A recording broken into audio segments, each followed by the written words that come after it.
Morning friends, मैं Atul James और आप लोगों का इस सेकेंड लेक्चर में स्वागत है।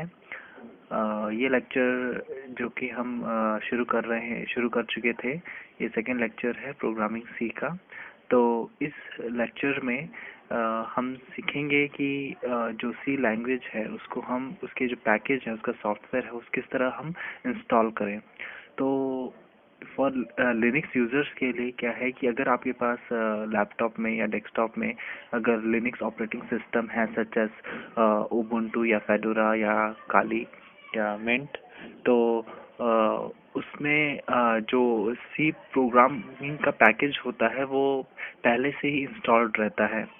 तो उसके लिए आपको ज़्यादा कुछ इंस्टॉलेशन करने की ज़रूरत नहीं होती है, क्योंकि जो लिनक्स बेस्ड ऑपरेटिंग सिस्टम्स हैं उसमें जो सी प्रोग्रामिंग पैकेजेस हैं जिसके थ्रू हम सी प्रोग्रामिंग कर सकते हैं और जो सी प्रोग्राम्स को हम एग्जीक्यूट भी कर सकते हैं, तो वो पहले से ही प्री इंस्टॉल्ड रहते हैं।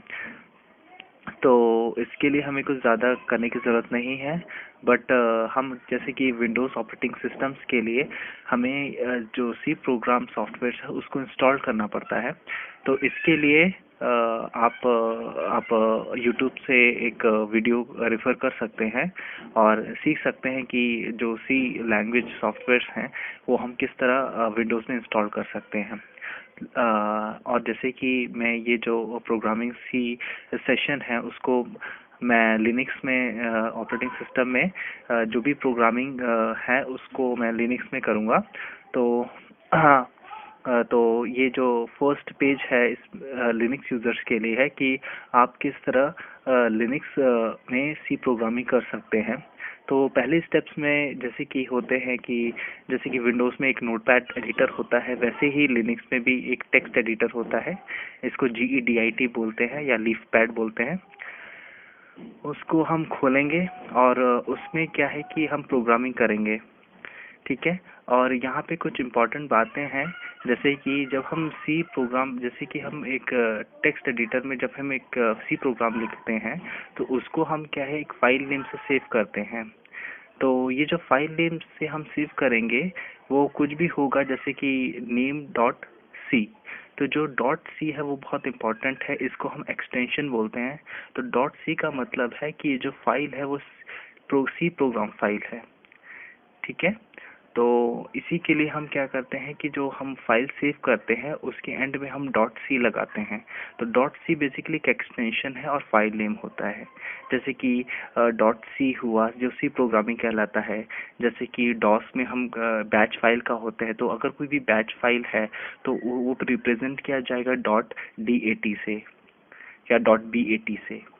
तो हम जब क्या है कि प्रोग्राम को सेव कर लेंगे इस .c से, तो वो क्या हो जाएगी, वो फाइल एक पर्टिकुलर फाइल बन जाएगी जो कि एक पर्टिकुलर लैंग्वेज को डिनोट करेगी। तो उसके बाद हम क्या करेंगे कि जैसे कि हम विंडोज़ में देखते हैं कि जो हमारा कमांड प्रॉम्प्ट रहता है, वैसे लिनक्स में भी क्या होता है एक टर्मिनल रहता है। लिनक्स में हम टर्मिनल बोलते हैं। तो टर्मिनल में हम क्या करते हैं कि जो सी प्रोग्राम है उसको हम एग्जीक्यूट करते हैं। तो जैसे कि मैंने बताया कि जो लिनक्स ऑपरेटिंग सिस्टम है उसमें जो सी लैंग्वेज है वो पहले जो सी लैंग्वेज सॉफ्टवेयर है वो पहले से ही प्री इंस्टॉल्ड है। तो इसके लिए हमें ज़्यादा कुछ नहीं करना पड़ता है। तो हम क्या टर्मिनल से ही डायरेक्टली हम क्या है सी प्रोग्राम को हम एग्जीक्यूट करा सकते हैं।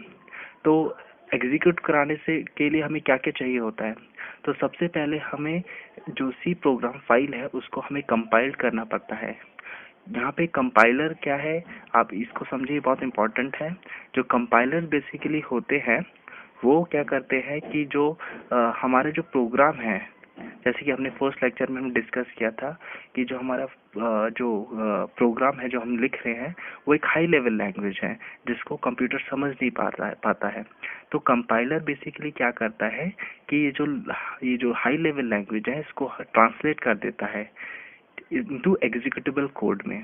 इसको हम ऑब्जेक्ट कोड भी बोलते हैं, जो कि कंप्यूटर समझ पाता है।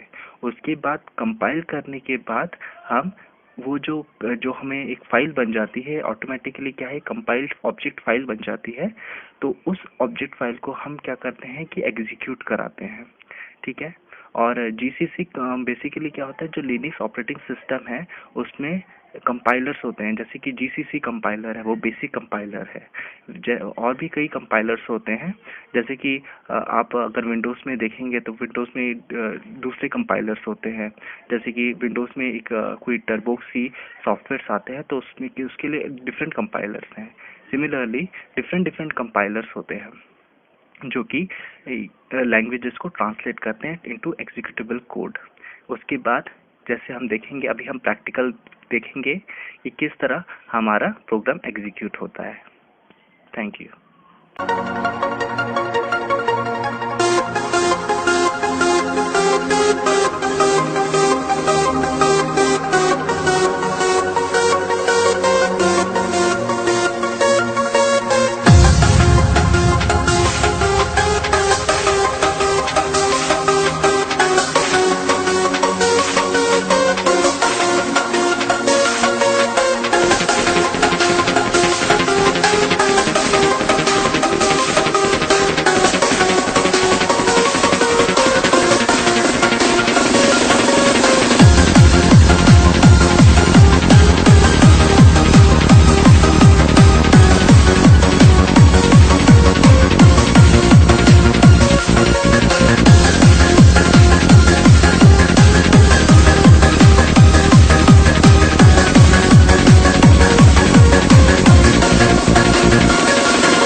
And the ocean shines so bright.